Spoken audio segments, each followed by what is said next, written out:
तो गाइस मेरा 1 million followers कर देना। मैं आपको दिखा रहा हूँ प्लेन कैसे उड़ाते हैं। ये देखो ये सब चीज़ है, ये टेम्परेचर कम होता है इससे। ये मैं अभी प्लेन को टेक ऑफ करूँगा guys, Boeing 373 Jaipur to Allahabad. तो आप बने रहे मेरी इस वीडियो में।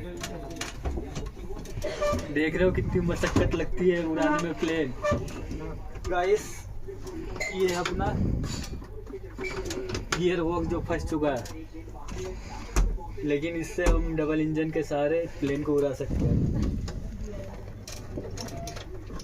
बस देखो मत, लाइक भी करो, कमेंट भी करो और ज़्यादा हंसो मत बस।